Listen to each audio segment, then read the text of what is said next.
নমস্কার বন্ধুরা, আজকে চলে এসেছি নতুন একটা ব্লগ নিয়ে। তো আজ আপনাদের সাথে শেয়ার করব আমার অমরকণ্টক যাত্রার কথা। বন্ধুরা, অমরকণ্টক ভারতের মধ্যপ্রদেশ রাজ্যের শাহদোল জেলার একটি নগর পঞ্চায়েত শাসিত শহর। তো এখানে কালাচুরি যুগের বেশ কিছু প্রাচীন মন্দির রয়েছে। মন্দিরগুলি ভগ্নপ্রায় ও পুরাতত্ত্ব বিভাগের অধীনে রয়েছে। তো দেখুন বন্ধুরা, মন্দিরগুলি কতটা প্রাচীন আপনারা দেখলেই বুঝতে পারবেন। এখানে বেশ কিছু মন্দিরে শিব মূর্তিও দেখলাম।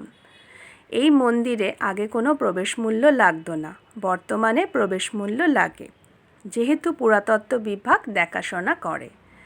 তো এছাড়াও এখানে অন্যান্য আকর্ষণ রয়েছে নর্মদা মন্দির, নর্মদা কুণ্ড, মাইকি বাগিয়া, পাতালেশ্বর মন্দির, শ্রীযন্ত্র মন্দির, কবি চাবুতারা, আচানাকমার বায়োস্ফিয়ার রিজার্ভ রয়েছে।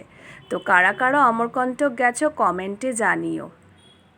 এবং ভিডিওটি যদি ভালো লাগে লাইক, কমেন্ট, শেয়ার, সাবস্ক্রাইব করে চ্যানেলটির পাশে থেকো বন্ধুরা। তো দেখা হচ্ছে অন্য একটি ভিডিওতে। টাটা।